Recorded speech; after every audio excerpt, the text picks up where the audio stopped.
Hey everyone, and welcome to another episode of the Canadian Podcow. Thanks so much for being with us. My name's Andrew Campbell, and as always, I'm joined here with my friend Sarah Sash. Hi, Sarah. Hey, Andrew. So you're back out in the fields there? Like, what's the status of the situation in Ontario? My gosh, would it just stop raining every 48 hours? I shouldn't complain because we're getting along very well. It seems like as of yesterday, I had 4 fields half planted because you kind of go with one and then it would get rained out. So you move to another one and you get rained out there. So we are very, very hopeful that within the next few days, corn is done here and we can kind of move forward and get going at first cut and soybeans and all that kind of stuff. But it sounds like things are wild around BC though. Same old. This year, same as you, really. It's been a really long, wet spring, and we're about 2.5 weeks behind taking our cover crop off here and getting our corn in. So when you bought the seeds for the corn last year, we'll just see what happens with heat units and all that sort of fun stuff, and whether we can grow some decent corn before we got to get that off and put another crop in for the winter. So everybody's slugging away at it. I noticed that social media is filled with pictures of people in tractors, and I really don't think anyone's trying to outdo anyone else. I think we're all just trying to share in the community of the completely untenable situation we're in, because my kids asked if their dad is nocturnal this morning. So. Well, you know what? I kind of feel nocturnal too, because it is one of those where when the opportunity arises, out you go. And it's funny because you do see a lot of those social media pictures, and there seem to be a lot more now than there was earlier in the month. A lot more now that are nighttime shots in the tractor, because everybody's kind of oh, we're out of time. It's time to put in a late night. But you're right. Nobody's really trying to outdo anybody else. It's just, it is that typical springtime rush where everything's maybe not going perfectly, but we're fortunate that things are going decent at least. We're making progress, check something off the list, and move to the next thing. So we're out there sitting in our cabs. We got lots of time to be thinking about our businesses. And so I think today we're going to be talking a little bit about that. But maybe if you're listening to us while you're planting your crops or doing whatever you're doing, you could start thinking a little bit more about the business planning side of your business, the other stuff you got to do when you're not in the field. And as a suggestion, you might want to think about some succession in business planning. And that's what we're going to talk about today. It's exactly what we're going to talk about today. So, stop scrolling through Instagram for a few minutes. You're burning data. Oh my gosh, the data suck. And it is one of those things that actually, it's very funny we're having this conversation now, because last night I am completely caught up on all my podcasts that I have. So I'm even looking for a new podcast to listen to. Maybe you've got a friend that's looking for a new podcast too. You should tell them the Canadian Podcow. It's got a great succession planning episode, because that's what we are talking about today. We're going to be talking about, what it does for our families, what it does for our partners. And when it comes to planning for the future, talking about the idea that communication is definitely part of the strategy. So how do we go about it, Andrew? I guess that's what we'll talk about today. But how do we start conversations? Where do we begin? How do we get going on this stuff? It all seems so overwhelming, and it's just something we got to get done. Where do we start? So I think the best way to start is listen to this episode, accidentally share it with all of your business partners so they know it's the bug in your ear. And we're going to talk all that on the Canadian Podcow starting now. So today we're talking about business planning and succession planning for dairy farmers. And our guest today has helped countless farmers and their families as they plan for the next stage of their operations. That's right, Sarah. She is a regional program lead with the Ontario Soil and Crop Improvement Association, covering the regions of Elgin, Essex, Kent, Lambton, Middlesex, Oxford, Brant, Haldimand, Niagara, Norfolk. Let me tell you, if you are from Ontario, you know that is a very large area. I am very happy. She is a neighbor of mine. So all of the stuff that we're going to talk about today has actually, I've been included in many of her workshops. So I'm excited to share all of this with you, Sarah, and everybody else. Let's bring her without further ado. Margaret May, welcome to the Canadian Podcow. Thanks, Andrew. Sarah, thanks for the invitation. Well, thank you so much for joining us, Margaret. Before we talk about planning, some of our listeners, including me, might not be familiar with the Ontario Soil and Crop Improvement Association, or OSCIA for short. That is a mouthful. What is it and what does it do? So Ontario Soil and Crop has essentially two branches of the organization. It is a producer grassroots organization with a local chapter in every county in Ontario. And the focus is so that farmers will join and test new equipment, new products, new methods of planting, and share that information with each other and learn to move their businesses forward. The other arm of the association is very much involved in program delivery.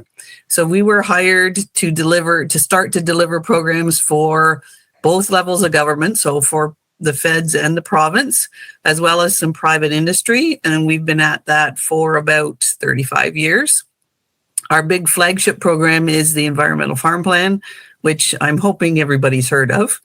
And I think we're going to talk about some of the other programs that we deliver today. That we are, Margaret. And it's one of those that, you know, the Environmental Farm Plan, I think for most Ontario farmers, not just dairy, but most farmers will be very familiar with that. And part of ProAction obviously includes, you know, the Environmental Farm Plan. So everybody can definitely, if they have not completed that, need to look that up. But today we are talking more on the business and succession planning side of things and the programs that you've got there. Maybe we can start off, Margaret, with the idea of, you know, why is this an important subject to bring up around the kitchen table? Why do dairy farmers need to start to plan these and set some goals for their operation with these tools? Well, I think it's easier for all of us to kind of know what's coming, right? To set some plans, set some goals, and have something to aim for. And we've all heard the stats that, you know, very few farms in Canada have a written succession plan and sometimes not even a written business plan. So with sustainability being a big buzzword in agriculture, I think part of that is, you know, setting out a plan for your business, giving yourself a roadmap, and giving yourself a path and a way to move your business forward. So some of the workshops that we offer give you a chance to do that. And it's one process. It's not absolutely perfect by any means. It's one way to go about the process. And I think it's been fairly successful. I've mentioned this before in prior episodes, I think, but I'm always talking about the human side of sustainability. And I think that's what you're touching on here, is that if we don't have people on farms, we're not going to be producing food for Canadians and running our businesses forward. So this part is so important. And we're talking last episode about mental health. How much stress, I mean, this is a loaded question you probably can't answer, but how much farm stress can be alleviated by having conversations early and often and getting a plan in place? Well, I think that the question about stress is very timely, right? Right now around here, everybody's in go mode where they're trying to plant a crop. We're still calving, so everybody's running all kinds of directions. And I don't know about you, but I'm not a very good mind reader. I need to know what they're thinking, what they're planning. And I think the biggest challenge we have in this workshop is to get the plan that's between the ears out onto a piece of paper so that everybody else knows what the plan is. So once we do that, that lowers my stress level, right? If I know what everybody else is going to do. And I think that's the real benefit to this workshop, is that it starts people talking. And you're not going to come out of the workshop with a full written succession plan, but we are going to start you thinking and start you talking and maybe point you to an advisor that will help you get all of those ducks in a row and get everything lined up.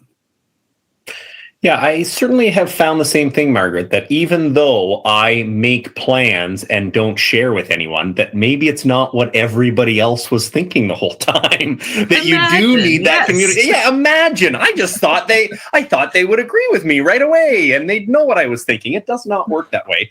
And I'll actually be one to attest to that process, because I was actually trying to think back when we did the Growing Your Farm Profits workshops. I think they were relatively new. I vividly remember Mom and I, toured off. Usually it's better we leave Dad at home for these types of things. And so Mom and I, we toured off to at least get the conversation started, because we were in that process of like laying out a succession plan. We didn't have a written business plan at that point. There was a lot that we needed to do. And so when you talk about it as this place to start improving your business, that was certainly what we found. As you've run those workshops, where do you think a lot of other farmers are in the process? And what do you think needs improving the most when they do show up to one of these? From my perspective, most farm businesses are in about the same spot, right? You really you have sort of an idea of where you're heading, but you don't have it written down, and you don't have the steps written down to help you get there. So even if it's a short-term business plan, like 5 years, it kind of calms everybody down, because then everybody can look at it and see, okay, here's where we're going next. And then everybody will realize that, okay, we've set one goal for 5 years. Let's move on and set the next one. So it's an ongoing process. I don't think we can ever say we're finished business planning. Right? No, it's an ongoing process. The goals change, the roadmap changes, the people sometimes change, and sometimes there's lots of forces from outside that impact us as well. So having that written plan leaves you better able to react, whether you are taking advantage of an opportunity or reacting to a threat. But that written plan, I think, is huge. Then in those plans, maybe you can break down a little bit. What are maybe a couple of the specific components, within those plans that a farmer needs to think through? Well, I guess what we're encouraging in the workshops that we offer is, you look at your business right now, today. We have a series of worksheets that are going to lead you through some fairly pointed questions. Some of them are, are you doing everything Canada Revenue says you need to do in terms of human resources? Do you have written quality plans for everything that you produce? So we're asking fairly pointed questions, and we really want your answers about where are you today? Not where do you want to be, or where do you want your neighbors to think you are, but really, where are you? And if you're at one point, is that critical to your business, or does it make a difference? So if I want to work really hard on my production, my milk production, and that's critical to my business, that I continue to do that, that's important. And you need to figure out what you need to do to move your business forward within the next 5 years. So some of those goals are going to be very specific, right? Where do you want to be in 5 years in terms of milk production? And how are you going to get there? What are you going to have to do to get to your goal, whatever it is? Maybe some of the things that we talk about you think are not going to be very important. And we always get into the discussion about marketing, right? So any supply managed commodity, when in the workshop, they're going to look at us and say, well, we don't need to talk about marketing because that's all looked after. Well, is it? Are your bull calves all marketed for you? I don't think so. And probably you have some crop that you're going to be able to market as well. So use the tools that you have available to you. I had one husband and wife share with me that the husband had a hard time marketing because he spent all the time in the field and he kept waiting and waiting and waiting for the price to go up, right? We all want to sell at the top. He says, I can let my wife do the marketing because she looks at the books.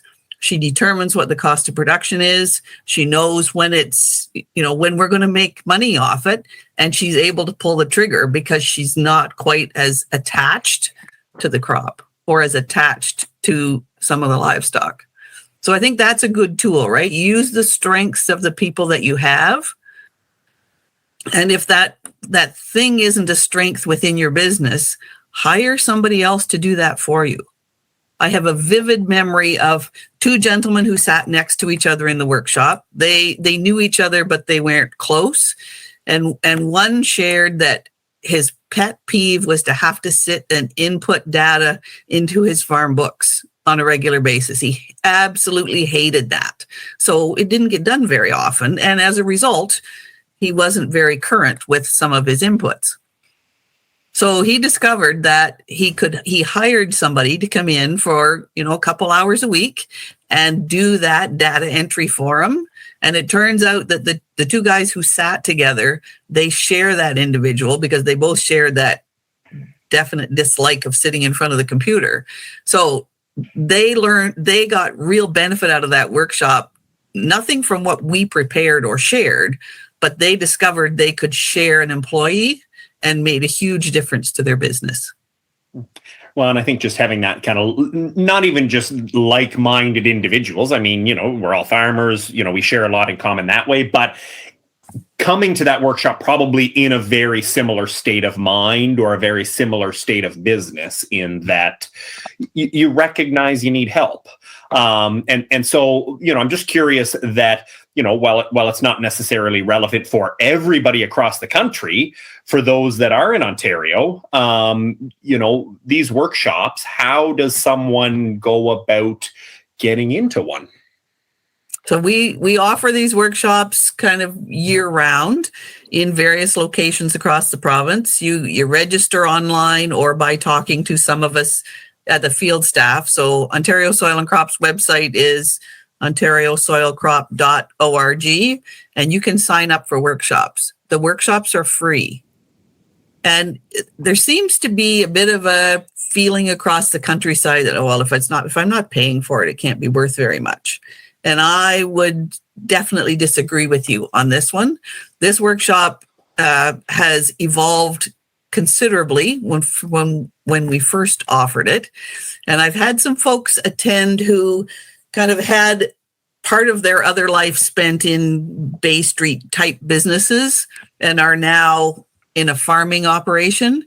And their comment is this kind of a workshop would have cost them significant dollars, like $2,500 a piece, if they were to take it from in a business setting. So I think it's huge. It lets you look at your business and evaluate where you are right now with the help of some metrics. And then you decide where you're going to go. There's nobody in the workshop that's going to give you advice and say, well, you need to be, doing this. This is a process. We lead you through a process, and all you need to come into the workshop is kind of a willingness to participate and a wanting to look at your business and move it forward. So it's a 2-day workshop separated by a week because there is some homework to do. And we do realize that everybody has other things to do besides homework that we give you from a workshop. But it is an absolutely awesome workshop. We have had fabulous feedback, and I would encourage everybody to come and find out. Well, there's so much to think about. I'm just sitting here thinking about the overwhelm of all of it and trying to piece together how businesses advance themselves in this industry. And really, we're forever calling this a succession planning workshop, but what you're talking about is business management and business planning, really. And I think it's easy for families to be a little bit scared away when the session, it's succession. It always sounds like someone has to give something up and some new chapter is going to start. And really it's an evolution and an advancement, I think, of a business that started one way and kind of needs to transition into the next phase of its life. So it's great to hear that these resources are available in your province. And I know here in BC, we do have some similar things as well. But how do you think that the overwhelm can kind of, like, where does a person start? So are you saying that this session is a starting point and then you can go from there? Are there next level things that happen? Like, what guides you through this? Once you make that first move to start, how do you keep the ball rolling? So once you come to the workshop, there is a trained facilitator that's going to lead you through the process. We use a case study so that nobody has to bare their soul. We don't want to see your financial statements, which is kind of a common misconception. And we're not asking you for any of that. The worksheets where the targeted questions are asked, you have opportunity to take those home and discuss them with the other people in your business. Because let's face it, there's no farm that's run by one person alone. There's all kinds of people that have input, and they need to be involved in the planning process. So I think our process breaks it down, makes it kind of more manageable. And we're not really saying you're going to come out of this with a full business plan or a full succession plan. We're going to set some action plans for your business, 5 years, 10 years, maybe 2 years, if that's what you're looking for. And we will provide you with all kinds of resources. And maybe you want to move on to the next step, which is hire an advisor to help you through the planning process. The Canadian Association of Farm Advisors is an excellent spot to start. They have advisors within every province in Canada, and they're divided up by their specialties. So you're going to be able to look and choose some that are familiar with your industry, familiar with your region, and you get to talk to them and decide whether they fit with you or not. I think, Andrew, you can kind of confirm that you may not pick the first advisor you look at. They need to be able to deal with your business. And it's like choosing everybody else that you work with. Do a little interviewing, check and see what they're like. If you feel you can talk to them, all good. If it doesn't feel right, go find somebody else. Well, because it goes back to, the point that, you're hiring people if you aren't good at it or don't like it. And right. There are not a lot of farmers out there that are fantastic and love succession planning conversations for their family. So why wouldn't you want to go find those people instead? And so, I can attest to that it goes a long way in just, I remember we actually had a few conversations after the workshop. We kind of let in and said, yep, we need a succession planning expert. And we actually sat down with a couple and ended up on the third one. The first two just didn't quite fit with what we were thinking and what we were aiming for. And the third is what we landed, and it worked really well that way. The other thing about it is very much, you talk about just having that conversation, bringing it home, the homework home, and having the discussion around the table that, maybe not everybody in the farm business needs to go to the workshop. They can be the lead. But I am also wondering that I've heard from a lot of farmers that struggle with even getting this conversation started around their own table, that maybe dad or grandpa or grandma or mom or even a sibling, whatever, says, nope, we're not talking about it. We're too busy. I don't want to. Don't worry about it. It's all yours. Like, there's a lot of those conversations in this industry that may not fit with people, may not fit with somebody that wants to come into the business.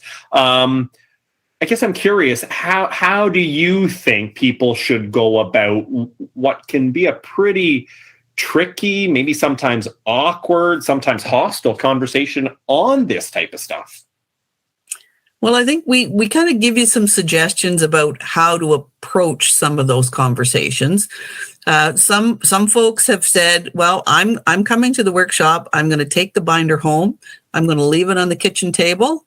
And then once somebody says to me, what's that book for? Well, I went to this workshop And I think there's some things in here I'd like you to have a look at because I'd like to have a chat. So, choose the time and the place to have that conversation. I have a friend who said, if I wanted the car at night when I was a teenager, I always made my dad pie for supper because then he was in a really good mood. And that kind of scenario doesn't hurt, right? Don't start this conversation when, the planter's broken or the baler's not going to work and there's rain coming. Like, you need to choose the time and the location and the place. I think you need to rehearse what you're going to say. What are you going to talk about? How are you going to bring it up? It's not, do we have a succession plan? Because that's kind of an awkward conversation. But, I've been thinking about what I'd like to do in the future. I think I want to be part of the farm. Is there room for me? Or where do you see me fitting in? Can I start by doing the books, or can I start by whatever? Recognize your strengths and what you can contribute. Some couples I know have decided they were going to complete the workbook when they were on a long drive. So one's driving, the other one's reading the questions. And that way they got through all the questions without somebody deciding, oh, I need to go check the cows, or, oh, there's the fuel truck, I better go look after that, right? There's no escaping. They kept their mind on the process. I do like that. There's no escaping. Well, it's, once you sit, nobody really wants to sit and answer questions. We don't want to be introspective, really, I don't think, but we have to be sometimes. So it's a way to kind of force you to stay at it and get it done. And we have a really cool personality assessment that we lead you through. I don't know if you remember, Andrew, but it's a free personality assessment, so don't take it as gospel, but it's surprisingly accurate and it's always very entertaining. So I think once we recognize what kind of personalities we deal with in our farm business, you kind of think, oh yeah, that's how I need to talk to them about these kind of discussions. Okay, we got to stop for a short break to hear from our sponsors. Margaret, you stay with us. We'll be right back after this. If you ask Canadian dairy farmers what it takes to become global leaders in sustainable farming, they might say, conserving wetlands with Ducks Unlimited Canada. Working with clean farms to find innovative ways to reduce plastics. Supporting biodiversity with Tree Canada. If you ask dairy cows, well, they always say the same thing. Dairy Farmers of Canada, doing more today because we're here for tomorrow. Find out more at herefortomorrow.ca. Well, we're back here at the Pod Cow, and we're talking with Margaret May, the Regional Program Lead with the Ontario Soil and Crop Improvement Association. Margaret, we were just talking about having some of those challenging conversations about the future of our farms, and even just that, having those, business conversations, as couples or business partners or whatever it happens to be. I do want to maybe focus a little bit on that succession side, a little bit more, because it can be an enormous part of a dairy farm business. I'm curious, from your view and seeing so many farmers come through your workshop, how important is it to, think about what that transition looks like for a dairy farmer? I think it's absolutely critical, right? We've talked about having a sustainable business. We want to be sure that those businesses are going to be able to carry on. And I guess that's a very important question to ask, right? Will the business survive the succession? So I guess if you think about, a large dairy farm, probably yes. Some of the smaller dairy farms, think about those, right? If there are more than one family member who wants to be a part of that, will that business be able to survive being, halved or broken up into thirds to accommodate everybody? So the biggest question I would like everybody to ask themselves is, will the business survive the succession? Or is it just that, it's been good, now it's going to be sold to somebody else? And that is a form of succession plan. whether we like to hear that or not. And I had a couple come to the workshop. Their children were not involved in the business. They had, started a lifestyle someplace else, and the couple were very agitated about, how do we prepare a succession plan? And once the question came up, will your business survive the succession? They kind of looked at each other and said, all we need is the real estate agent and put the sign out front. And it just was like a weight had been lifted from their shoulders, because their kids didn't want anything to do with it. They were ready to retire, and then they had a plan. But they didn't need to write a full succession plan. They needed to sell the farm, and then they'd already bought a house in town with a shop, and they were all ready to move on to the next stage of their life. So it's absolutely critical that we do some planning so that we can keep the business moving and keep agriculture rolling. I think it's an important point you make, that what succession maybe looked like in the past, like if we just think about what succession means, which is farm transfer basically from one generation to the next generation and just carrying on as it was. Sometimes in the current environment, that's not really a tenable option. There's more people involved. There's more families working together. In our province anyway, it's not really necessarily practical for it to be a one family operation anymore, just due to the cost. And it changes what the picture needs to look like and how the discussions need to be had and who all's involved in that. So I'm sure that a lot of this becomes pretty heavy with emotion. Well, I know that from experience. For some people, it's hard to let go. For some people, I'm a daughter-in-law joining into the family, and I work in the business. So that's a different bit that I deal with in working in the business. How can we manage the family emotional side of this as we work through, serious business conversations, but also mindful that these are our family members, people we care about, and that there's a lot of feelings involved? Yeah, emotion is heavy and tough for sure. We all live and work in the middle of the business, right? It's not that we can close the door and go home at 5 o'clock and not think about it again. The same people are there. The business is still there all the time. So I think working through the process that we talk about in the workshop kind of helps take some of that emotion out of it. So you're focusing on a question. Everybody can answer the same question, and then have a look at the answers and see what the differences are, because they are going to be different. And you talk, Sarah, about what I call the damn daughter-in-law syndrome, right? That happens to everybody, but you have to, through discussion and through planning, figure out how everybody has their place, because nobody reads minds. And, a lot of my dad's generation thought we could read their minds. We can't.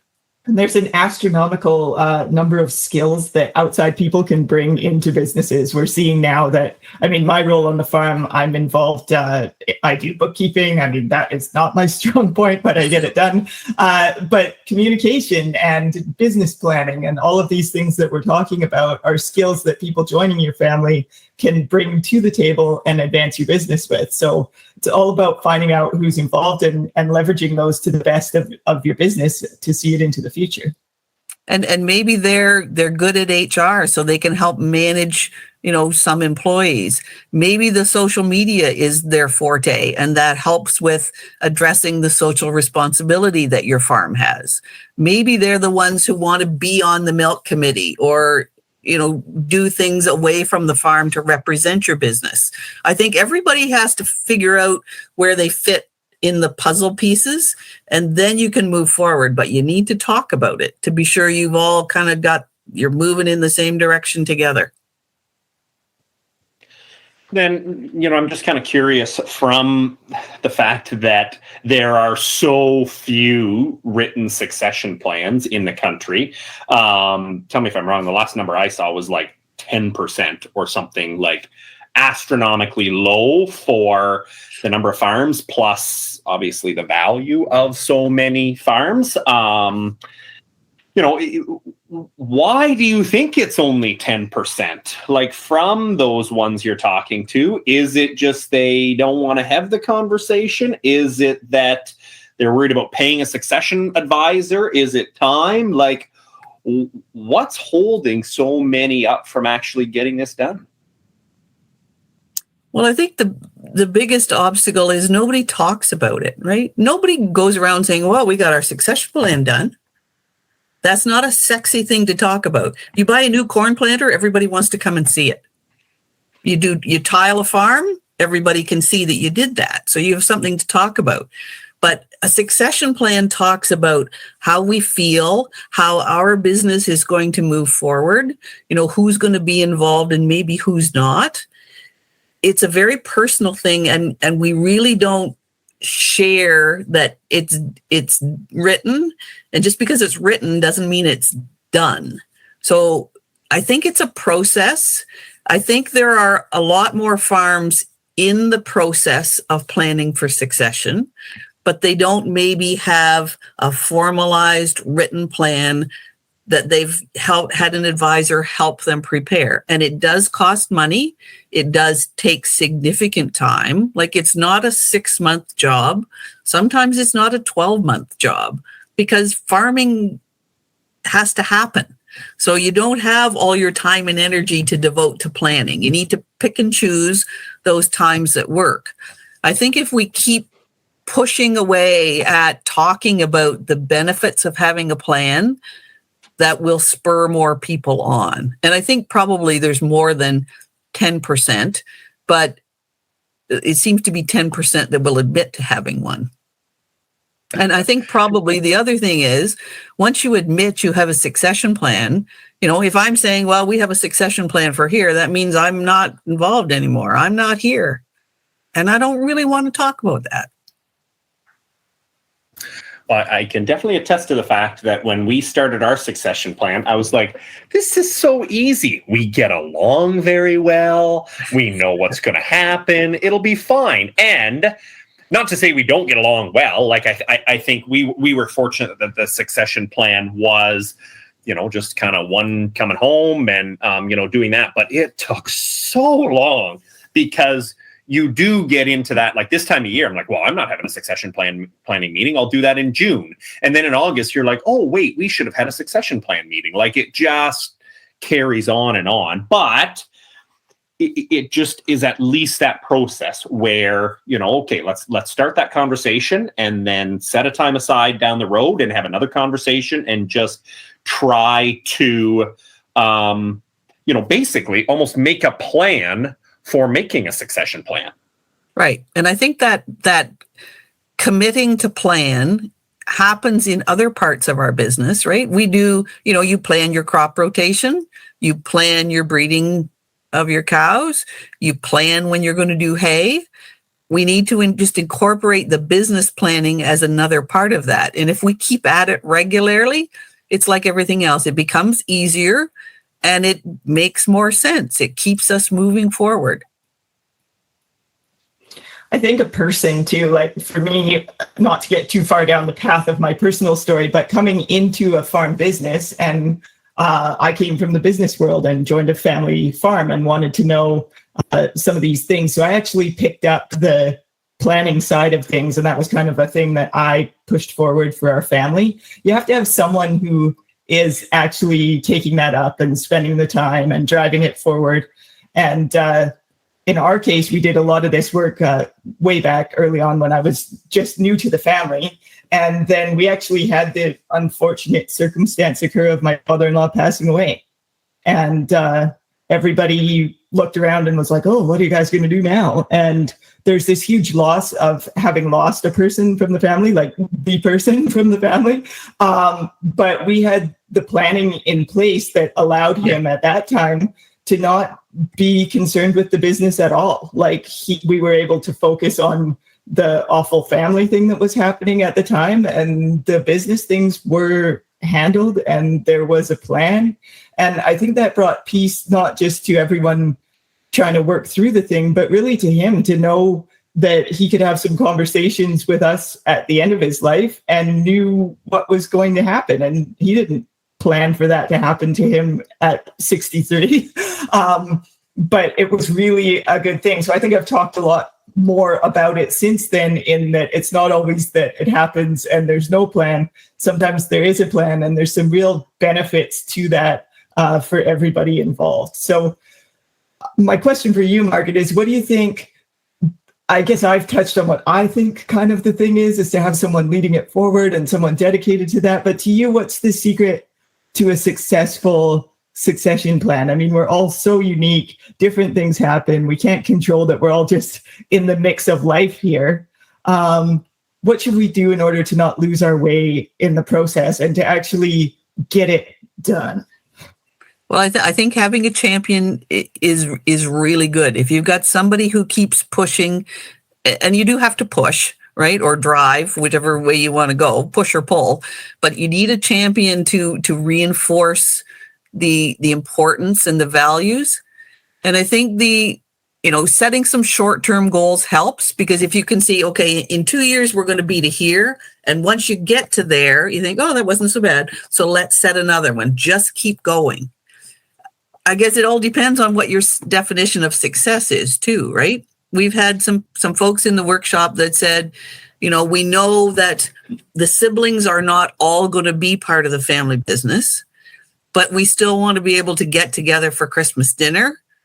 Like, we don't want any animosity. We just want everybody to be able to talk and share their desires and their wishes and move the business forward. So it's a willingness to participate, a willingness to share honestly what they want to happen. And I guess there are lots of frustrations in the process. In the workshops that we offer, there's an opportunity for folks to come back and have kind of a one-on-one session with the facilitator after the 2-day workshop is over to kind of review the action plans and the goals. And in one instance, I talked to a mother who said, well, this is going really well, right? The son is, planning to come home. He'll be here, within 2 years to take over the business. And the next person I talked to was the son who had his own business. And he said, yeah, I'm ready to sell mine here and move to the East Coast to start a new business. Neither of them knew what the plan of the other was, and they were farming together. So true. So it comes back to the communication part is very critical. And the honesty, I think, is also huge.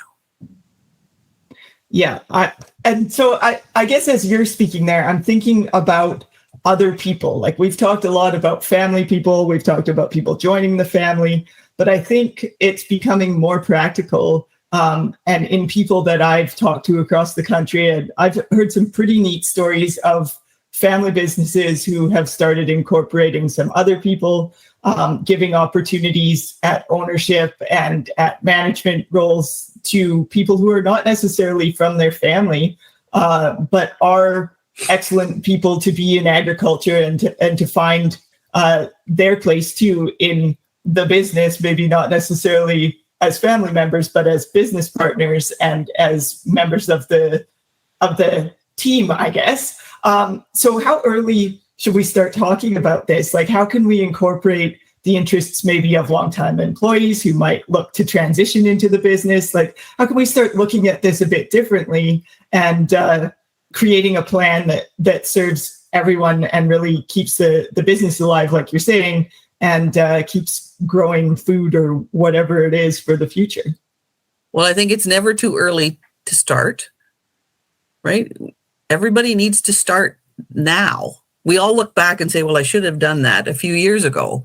And there's lots of farm businesses where once you kind of evaluate what kind of expertise you have within your business, then you notice where the holes are. That's when you can start plugging in some other folks to help fill those voids. So in a farm business where the primary operators are, not very old, I guess, we would encourage things to be done like power of attorney, wills in place, those kinds of things, not necessarily a succession plan, especially if my children are, 10 years old. They don't know whether they want to be part of the business or not. There are not necessarily need a succession plan at that point. You need a business plan. But then once you identify some gaps in the business, or children get older and decide they're ready to come home to farm, that's when you start to incorporate them into the succession plan or the business plan for succession. I think every business plan is a succession plan. I think if we left the name succession off it, everybody'd be more willing to participate, because it's where is the business going to go? How are we going to move it forward? The Make More Money Forever plan. How's Right. that for we'll rename it that. Oh, goodness. Well, Margaret, I mean, I think both Sarah and I could probably keep talking on this subject for a very long time, but we have taken up plenty of your time. We just want to thank you for spending some time with us and kind of walking us through both what the Growing Your Farm Profits workshops look like, as well as this succession and business plan conversation. Just curious if people are kind of, interested in either, taking one of these workshops or just seeing what maybe some of the other programming you've got on tap is. Can you remind them where they can get more information? OntarioSoilCrop.org. There's a bunch of us on Twitter. You can find us, I'm sure. Well, thank you so much, Margaret. I'm going to track you down and follow you on Twitter right away. Thanks very much for the opportunity.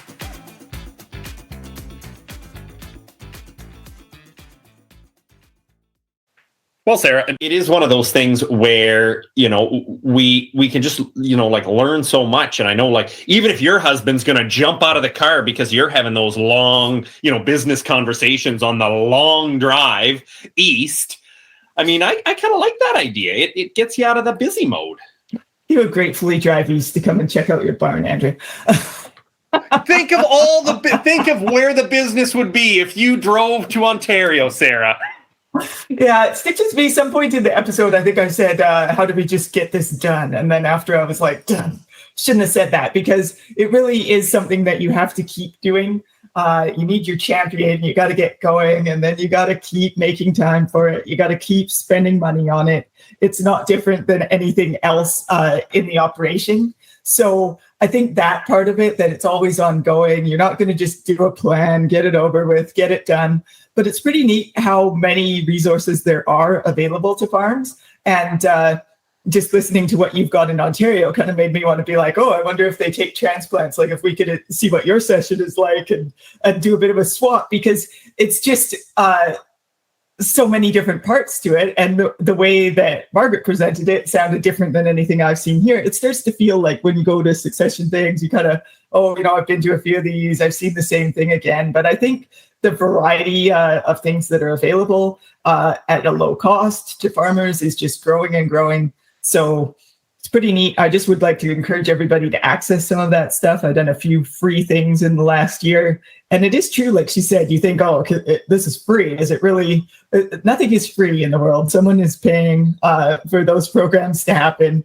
And there's good quality resources available to us with very low barriers to entry. So get out there and go for it, try some things and see what the fit for you is.